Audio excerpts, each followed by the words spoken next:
What's up and welcome to Not Another CFB Pod, Week 13. We are under the Coda Sports Gambling Network, codasportscappers.com. Been writing articles there. They've been going well. The picks are hot right now. We had 4-2 2 weeks ago. This last week we went 5-1. Just smashing the board, seeing the board so well. So keep an eye out on @PotatoGobbler. I tweet out these plays, and obviously you can catch them all on Coda Sports Cappers as well.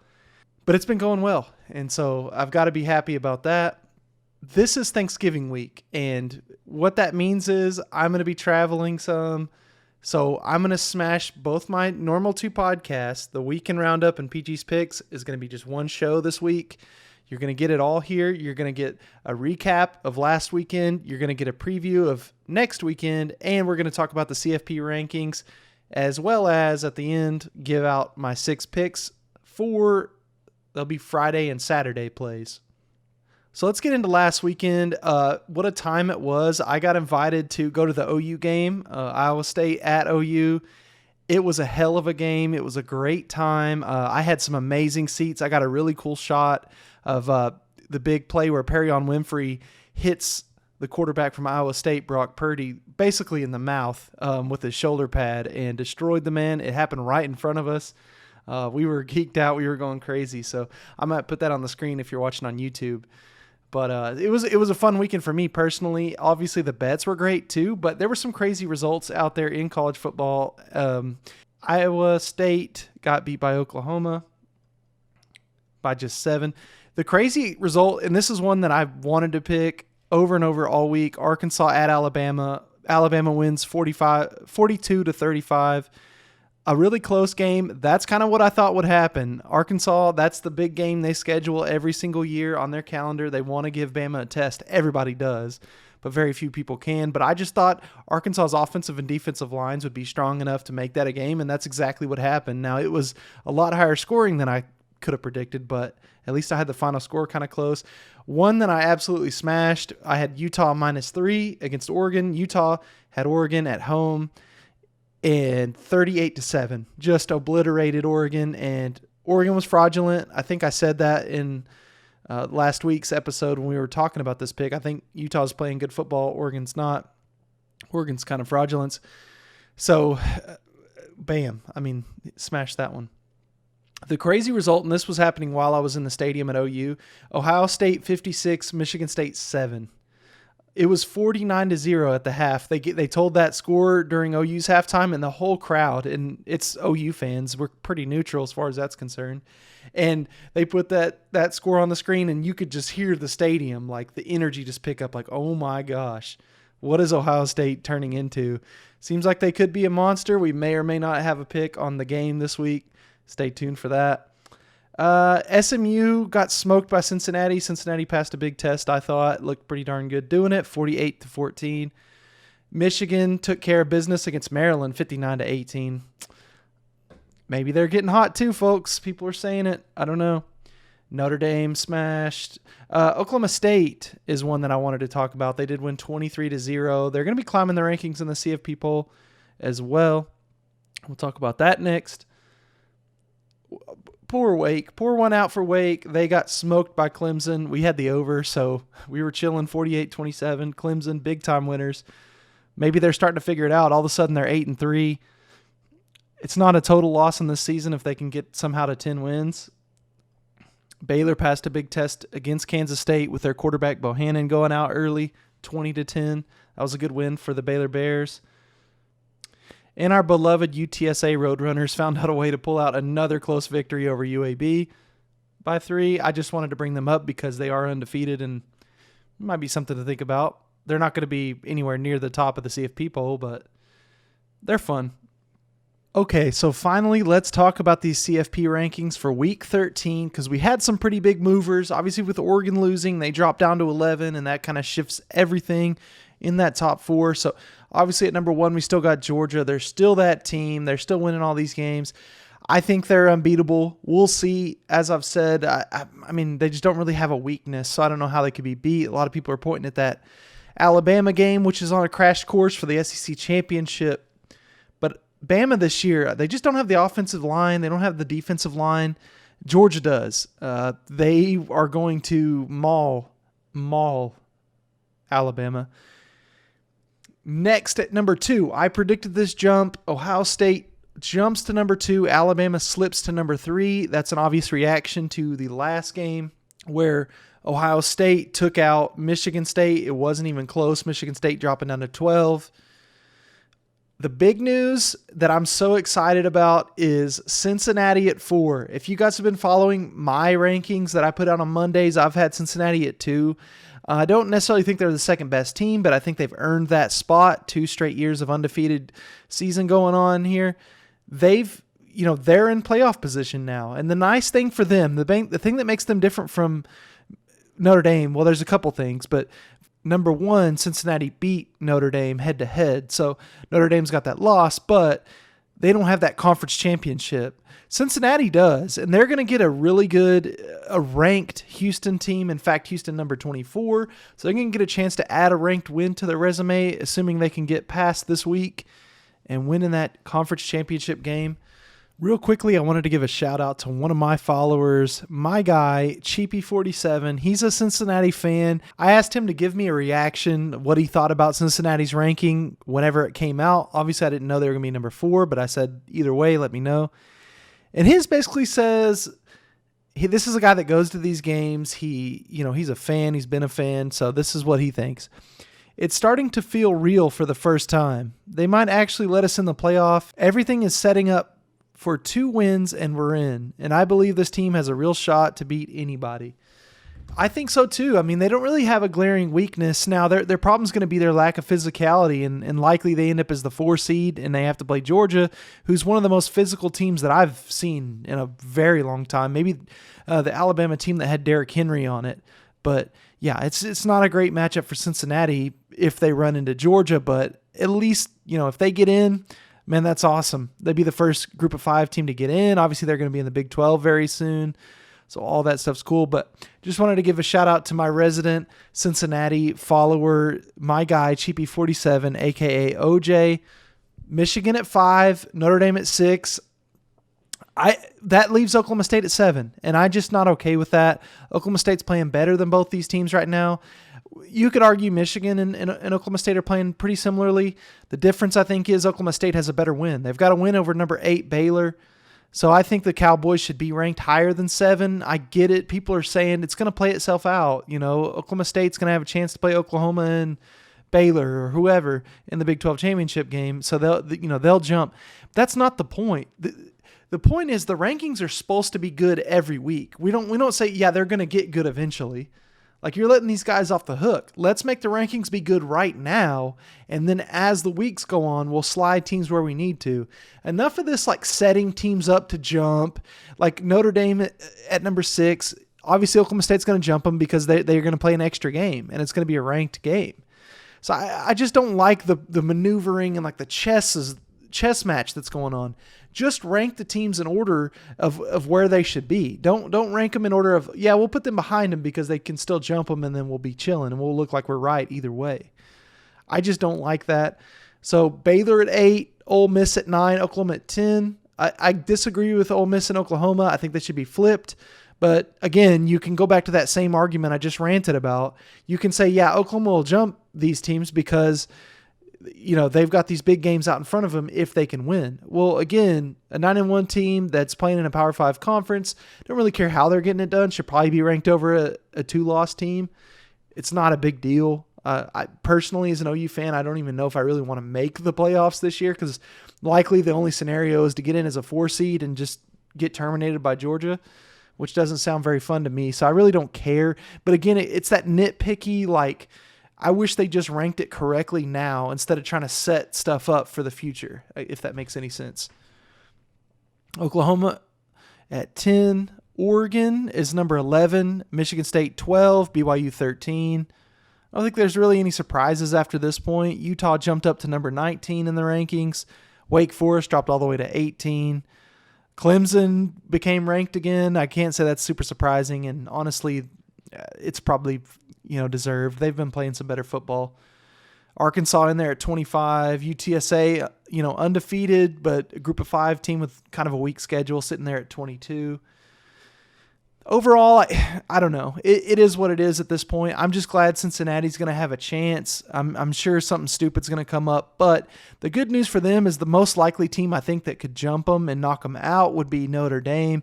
And Notre Dame's going to have one less game and also a head-to-head loss. So I don't see them ever being able to jump Cincinnati. Oklahoma State could. The only way I think Oklahoma State wins out and doesn't get in is if Alabama can beat Georgia. Then you've got 2 SEC teams in. You've probably got Bama at 1, Georgia at 2, Ohio State at 3. Maybe that's how they do that. And then Cincinnati at 4. So the scenarios are dwindling, but there's still a lot of football to be played, believe it or not. There's not only some big games this week, which we've talked about, and then also there's the conference championship game the week after. So tons of stuff that could still happen. I just don't like the thing's going to take care of itself argument. And that's what a lot of people are saying with Michigan. Oh, it doesn't matter that Michigan's number 5 because they have to play Ohio State and it'll play itself out. Yeah, but are they actually the number 5 team? It's just, it's not a big deal at the end of the day. It's going to play out, but it's just a nitpicky thing that's annoying, I guess, for me. So whatever. Let's talk about some of the big matchups from this weekend. Thursday night, Egg Bowl, Ole Miss at Mississippi State. There's going to be some shenanigans in the Egg Bowl. There always are. We may or may not have a play. Keep your eye on the timeline at Potato Gobbler because I think we're going to have a play on that game, just so everyone knows. That's not going to be a part of PG's picks, but it's going to be a separate thing. So obviously on Saturday, we've got the game going down, Ohio State at Michigan. It's going to be a big one. It's really for a playoff spot. Well, the winner will have to still win their conference, which will be, I guess, likely Wisconsin in this scenario. So they'll have to beat Wisconsin as well. But so basically a pseudo playoff game, which are always fun. I should have mentioned Friday night we've got Washington State at Washington. Not only is it the Apple Cup, it's the Apple Cup where both teams' coaches have already been fired this season. Very, very interesting one there. That'll be some shenanigans. 7:00 Central. Out there on the West Coast is going to be electric, so get ready for that. This is one that maybe is flying under people's radar, but I think it's very interesting. Florida State at Florida, obviously a big rivalry, but what makes it unique, Florida just fired their coach, Dan Mullen, but both of these teams are sitting at 5-6. The winner gets to go to a bowl, and the loser goes home. Florida State's playing well right now, but is Florida going to get up for this game? I think definitely. I'm just going to let you guys know we didn't pick that game for that reason. I'm afraid that Florida's just going to play really hard because it's really about pride at this point. Anytime you're playing a rival, it doesn't really matter how your season's going. Next, we got the Civil War at 2:30. Oregon State at Oregon. That'll be some shenanigans, and I believe the winner will go to the Pac-12 championship game, so could be an interesting one there. I kind of skipped over Alabama at Auburn, but I shouldn't. The Iron Bowl, the Iron Bowl is obviously a big rivalry, and anytime something crazy happens, it seems that it's at Auburn, which this one is at Auburn. So we'll see what the Auburn Tigers have for the Crimson Tide. I mean, maybe they keep it close, but I don't think they can beat Alabama. So Bedlam, 6:30 ABC, Oklahoma at Oklahoma State in Stillwater. The crowd's going to be going crazy. ABC, so I'd assume that's Kirk Herbstreit. That crew, it's going to be electric, no doubt about it. Oklahoma State, I believe, is favored by 3.5, which is very rare in this matchup. Oklahoma obviously dominates the rivalry, but even still, it's because Oklahoma's usually favored by a bunch of points. And this time around, they're the underdogs. So be interesting to see OU in an underdog spot, something that doesn't happen very often for them. We got Notre Dame at Stanford at night, too. It would be more interesting if Stanford had a pulse, but somehow they did beat Oregon, which is hilarious still. Yeah, that's pretty much all the big matchups, the matchups you're going to keep an eye on. Before we get into the picks, I want to talk about the sponsor of this podcast. Not Another CFB Pod is sponsored by Rogue Energy. Rogue Energy is an alternative to the sugary energy drinks that can make you get a boost of energy and crash quickly, while also putting a lot of sugar in your body. Rogue Energy comes in 4 unique product lines to best suit your personal needs. Their low-calorie, no-sugar energy formula is the perfect alternative to sugar-filled canned energy drinks and sodas. Their Extreme formula provides the most energy, focus, and sports performance possible. Their hydration line offers focused ingredients without the added caffeine. Drink it anytime you are thirsty. Finally, the Shake formula is a delicious zero-calorie energy milkshake. The thing that also makes Rogue Energy unique from other powdered drinks is that it dissolves really well, and you won't have any of that chalky texture in your drink. With over 10 flavors to choose from, we at the Coda Sports Gambling Network definitely recommend Rogue Energy. Go to their website, rogueenergy.com, and use the promo code CODA to receive 10% off your order. Again, rogueenergy.com and use the promo code CODA, K-O-T-A. All right, here we go. PG's picks, week 13. As I said earlier in the pod, 5-1 last weekend. Feel like I'm seeing the board really well and ready to get after it another week. Our first game up, UNC at NC State. It's a Friday night game. I like this under. Obviously, you want to think about these teams. You're thinking about Sam Howell and how he's been throwing that ball around, and he's so good. Well, the offense hasn't been what we expected it to be, especially the last couple of weeks. Not only that, they're playing NC State, who's got a good defense. First of all, I believe they're ranked 8th in pass breakups, and they run a base nickel defense, which basically just means they have an extra defensive back on the field all the time anyway, so they're used to playing against the pass. I just think on senior night, NC State's going to have a lot of pride going into this one. It's a big rivalry game. North Carolina already made their bowl, so it's not like they're playing to get in the conference championship or something. I think this game goes under the 63. It's a pretty good total for us, so give us that under. All right, our next play, still here on Friday night. This is at 7 Central. Washington State at Washington. We like the Washington State Cougars -1. I don't know where this line will be by the time we get to Friday. I think Washington State could end up maybe favored by 3 at that point, so jump on this thing quickly. I mean, I think it's pretty simple. Jaden DeLora, one of the best quarterbacks in the Pac-12, going against a Washington team that's been disappointing all year. Losers of 3 straight, including their last one where they lost at Colorado. Losing to Colorado is really rough. Washington State, on the other hand, has won 2 of their last 3. They beat Arizona State by 13. They lost to Oregon, but they played them pretty well, and that was at Oregon. And then they just got done thrashing Arizona 44-18.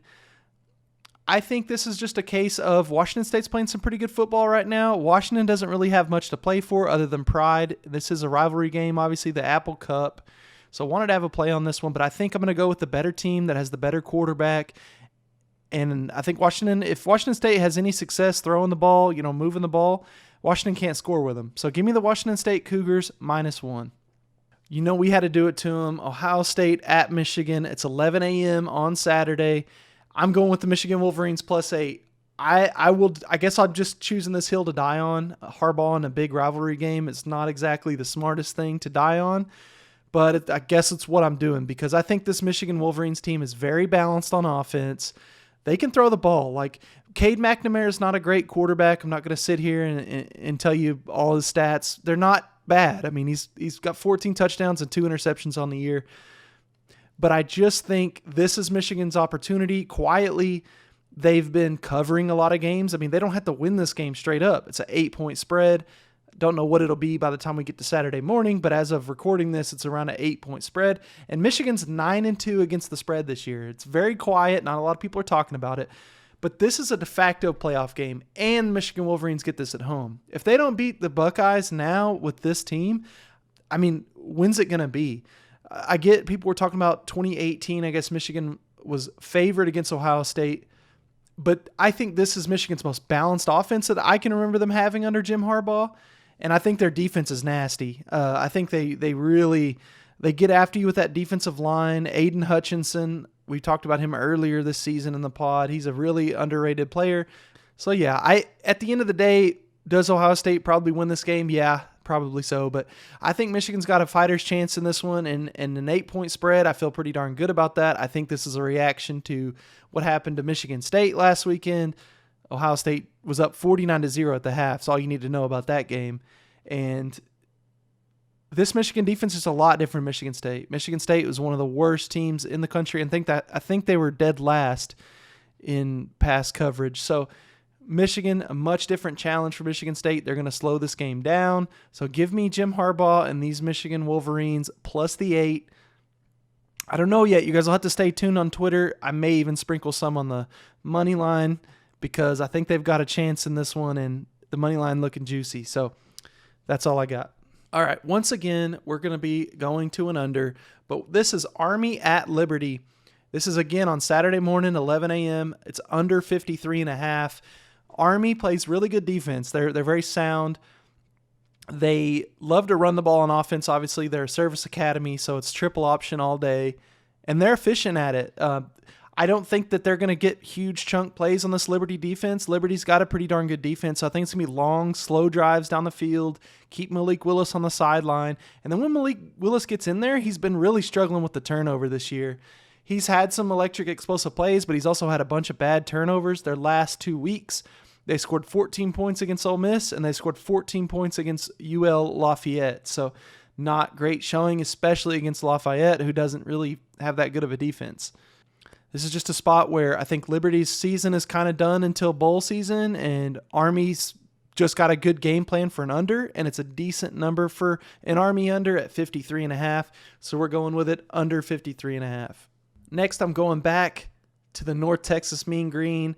They smashed the pick against FIU with us last week, minus 9.5 I gave out. They won by 42, so that was pretty easy. This is a simple handicap, UTSA at North Texas.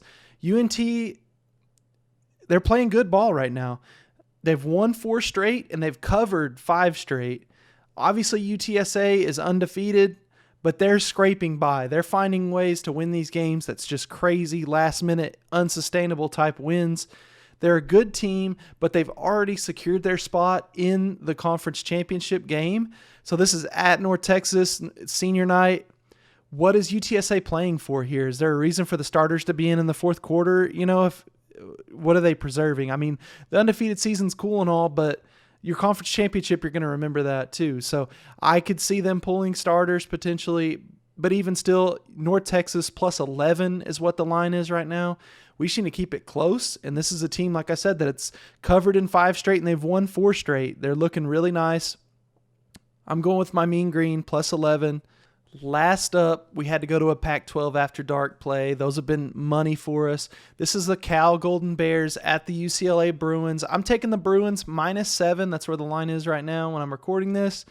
Dorian Thompson-Robinson's a senior. This is his last game in the Rose Bowl. It's senior night. It's a situational spot. They've already clinched a bowl. Cal can't make a bowl. We've only got to win by a little over a touchdown. Cal got beat by Arizona a few weeks ago. Now, that was because a ton of guys was out. I get it, but still, it's not a great sign. This Cal defense has been playing pretty well, but UCLA is going to score at will. They're one of the best offenses in the Pac-12. Cal can't stay with them. I think UCLA probably wins this game by 14-17, somewhere in there. As long as this number is below, 13.5, I'd probably take it. So getting it at 7 is awesome. I like the way the UCLA Bruins are playing right now. I've kind of gotten it together after beating their rival USC 62-33. Give me the UCLA Bruins minus 7. And I guess that wraps up the show. I appreciate all you guys for tuning in. I appreciate the support on Twitter. Again, keep your eye on the timeline because there's going to be plays throughout Thanksgiving week that I'm going to be putting out there. So be ready for those. Let's cash some more tickets. Let's keep seeing the board well, and wish you all a great Thanksgiving week. Peace out.